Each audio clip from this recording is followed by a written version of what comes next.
जय श्री कृष्ण। दाने दाने में लिखा है खाने वाले का नाम। एक छोटी सी कथा के माध्यम से आज हम आपको यह विश्वास दिलाएंगे कि जिस व्यक्ति के जो कुछ भी किस्मत में होता है वह चलकर आ जाता है। यदि कोई चीज़ किस्मत में नहीं होती है तो वह आके भी चली जाती है। यह बात सत्य है। एक छोटी सी कहानी है, इसके माध्यम से आप यह समझ पाएंगे। एक किसान था और वह गेहूं की फसल काट रहा था।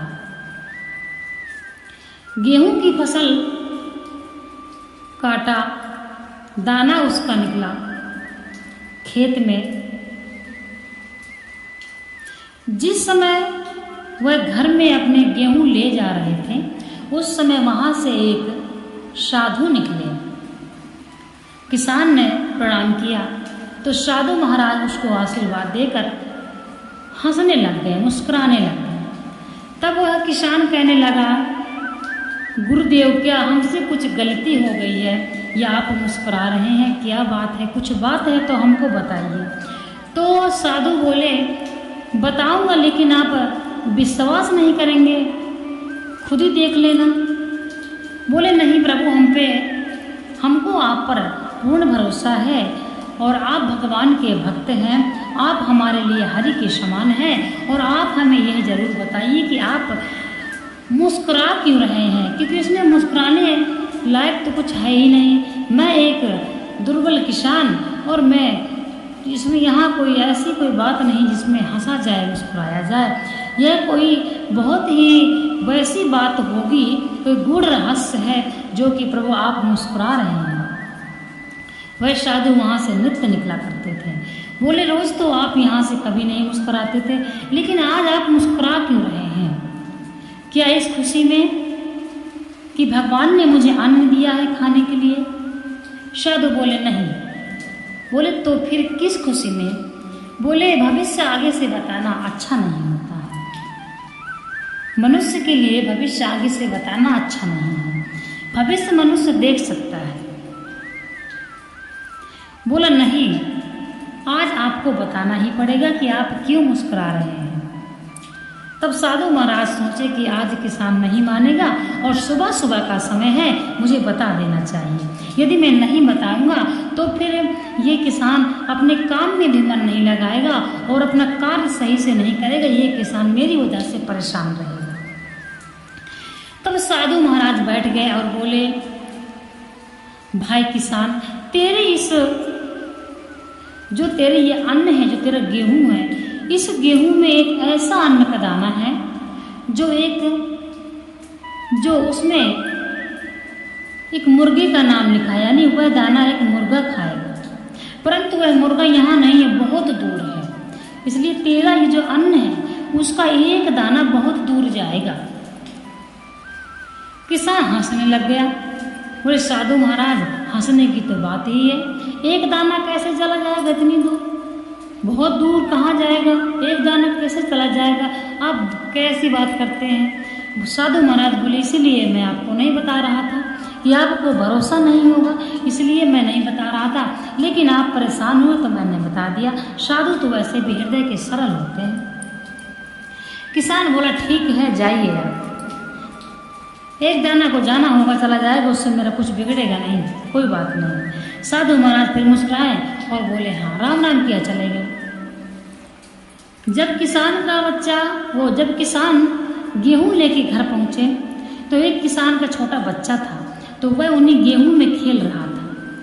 खेलते खेलते वह बच्चा के कान में एक गेहूं का दाना चला गया। बहुत किसान ने कोशिश किया कान से दाना निकालने का, परंतु वह दाना नहीं निकला। बच्चे के कान में भी दर्द हो गया और किसान भी बहुत परेशान हो गया। तब गांव के कुछ बड़े बुजुर्ग इकट्ठे हुए और बोले, ये ऐसे अब काम नहीं बनेगा, अब इस बच्चे को शहर के अस्पताल में ले जाकर ही दिखाना पड़ेगा, डॉक्टर ही ये दाना निकाल सकता है। किसान ने बच्चे को लेकर और कुछ लोग दूर अस्पताल था शहर में, वहाँ गए।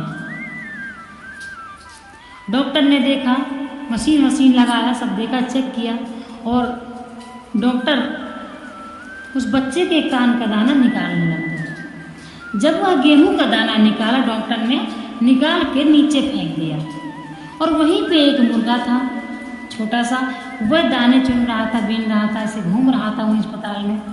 अब जैसे ही डॉक्टर साहब ने वह दाना निकाल के नीचे फेंका गेहूं का, वैसे ही मुर्गा आया और दाना खा गया। किसान सब कुछ अपनी आंखों से वहीं पे देख रहे थे। जैसे वह मुर्गा दाना खाया, तब किसान को तुरंत साधु महाराज की बात याद आ गई और किसान बड़े जोर से हंसने लगा। तब डॉक्टर बोले, अरे भाई, इसमें इतनी हंसने की क्या बात है? कुछ लोगों को लगा कि बच्चे के कान का दाना निकल गया है, इसलिए ये वो हंस रहे हैं, लेकिन किसान के तो मन में कुछ और ही चल रहा था। किसान बहुत प्रसन्न था। वह अपने बच्चे को अस्पताल से लेके घर पहुंचे।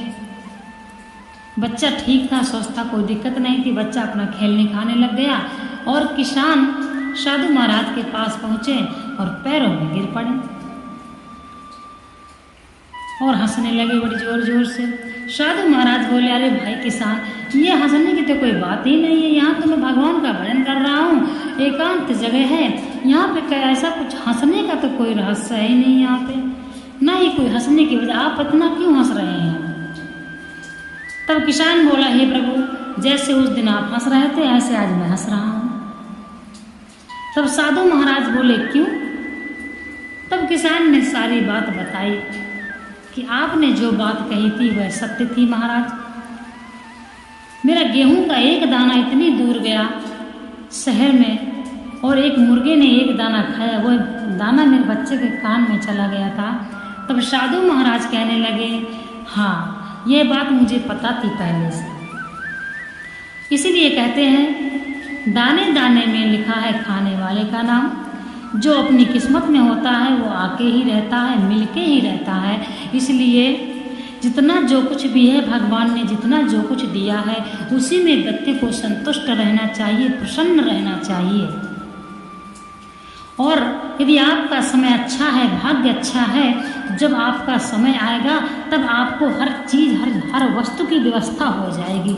यह भरोसा अपनी किस्मत पर होना चाहिए।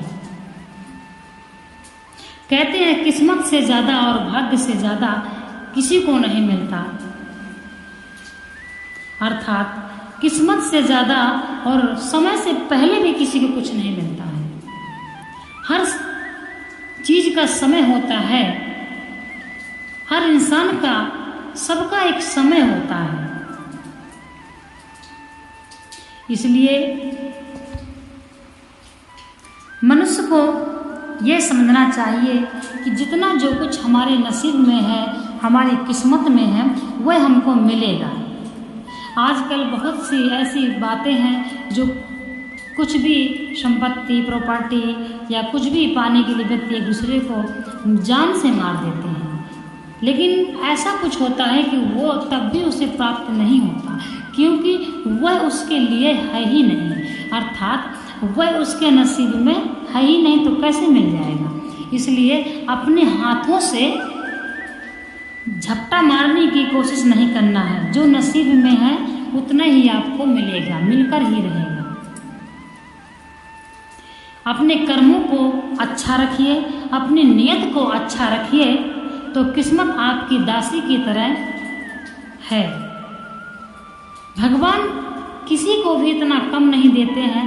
भगवान सबको सब कुछ देते हैं, परंतु यह आत्मा कभी संतुष्ट नहीं होती है। आज के समय में बहुत ही विचित्र युग चल रहा है। मनुष्य को खाने लग गया है, सिर्फ प्रॉपर्टी की वजह से या किसी घर मकान की वजह से या पैसे की वजह से, कोई न कोई कारण से व्यक्ति को खाने लग गया है। इसलिए ऐसी गलती कभी ना करें। अपनी किस्मत पर पूर्ण भरोसा रखें। और यदि आपके नसीब में कोई चीज़ नहीं है और आपकी बड़ी लालसा है कि यह चीज़ मेरे पास होती, और यदि आप भगवान का भजन करते हैं, भगवान से प्रार्थना करते हैं, तब भगवान आपका नसीब भी बदल देते हैं। इसलिए भगवान पर पूर्ण भरोसा रखें और अपने कर्म को अच्छा रखें।